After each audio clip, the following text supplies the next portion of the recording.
Hello hi friends, நான் தாங்க உங்கள் சிங்கப்பூர் ரேகா. இன்றைக்கி நம்ம என்ன பார்க்க போகிறோம் அப்படின்னா, Singapore chicken cutlet, Singapore fish cutlet, அதிலேயே ப்ரான் யூஸ் பண்ணி செஞ்சால் எப்படி இருக்கும் அப்படிங்கிற மாதிரி நான் ப்ரான் யூஸ் பண்ணி பண்ணியிருப்பேன். ஸோ இதுக்கெல்லாம் ஒரே ரெசிபி தாங்க, ரொம்ப சிம்பிளான இன்க்ரீடியன்ஸ் தான் தேவைப்படும். ஸோ ஒரு ரெசிப்பிலேயே நம்ம இந்த 3 டைப் ஆஃப் விஷயங்களை நம்ம செஞ்சு ட்ரை பண்ணி சாப்பிட்லாம். ஸோ நான் என்னென்ன தேவைங்கிறது இப்போ நான் உங்களுக்கு சொல்கிறேன். ஸோ சால்ட்டு, பெப்பரு, ஒரு எக்கு எடுத்து மிக்ஸ் பண்ணி வச்சுருக்கேன். மைதா மாவில் சால்ட் அண்ட் பெப்பர் மிக்ஸ் பண்ணி வச்சுருக்கேன். உங்களுக்கு மசாலா வேணும் அப்படின்னா சிக்கன் மசாலாவோ வெறும் சில்லி பவுடரோ நீங்கள் அந்த மைதாவோட மிக்ஸ் பண்ணியும் காரத்துக்கு தகுந்த மாதிரி வச்சுக்கரலாம். அண்டு ப்ரெட்டை மிக்சியில் அடித்து வச்சுருக்கேன். அது ப்ரெட் ஸ்க்ரம்பிள்னு சொல்லுவாங்க அது.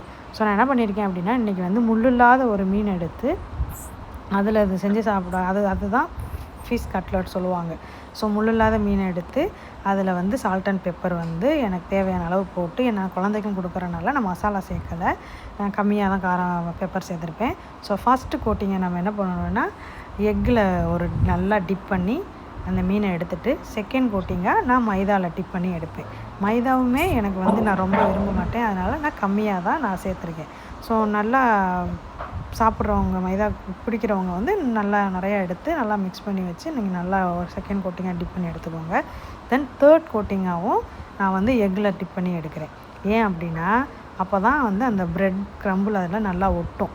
ஸோ அதனால் தேர்ட் கோட்டிங் எக்கில் டிப் பண்ணி எடுத்துகிட்டு, இப்போ நான் ப்ரெட்டு மேலே அதை போட்டு அந்த ப்ரெட் ஸ்க்ரம்பிள் அது மேலே நல்லா நான் அப்ளை பண்ணி விட்டுட்டேன்.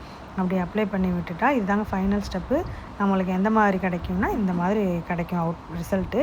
ஸோ இதை இப்போ ஒரு தவாயில் எண்ணெய் சிக்கன் 65 பொரிக்கிற அளவுக்கோ அப்பளம் பொரிக்கிற அளவுக்கோ எடுத்து மீடியம் ஃப்ளேமில் நான் ஹீட் பண்ணி வச்சுட்டு, இப்போ உங்களுக்கு நான் சிக்கன் போட்டு காமிச்சிருக்கேன் பொரிக்கிறது. ஸோ கோல்டன் ப்ரௌன் வர வரைக்கும் நீங்கள் பொரித்து எடுத்தால் உங்களுக்கு இந்த மாதிரி ரிசல்ட் கிடைக்கும். இது சிக்கன் ப்ரெஸ்ட்டில் செஞ்சால் தாங்க ரொம்ப நல்லாயிருக்கும். சிக்கன் ப்ரெஸ்ட்டு யூஸ் பண்ணி நான் செஞ்சுருக்கேன் இந்த சிக்கன் கட்லெட்டு.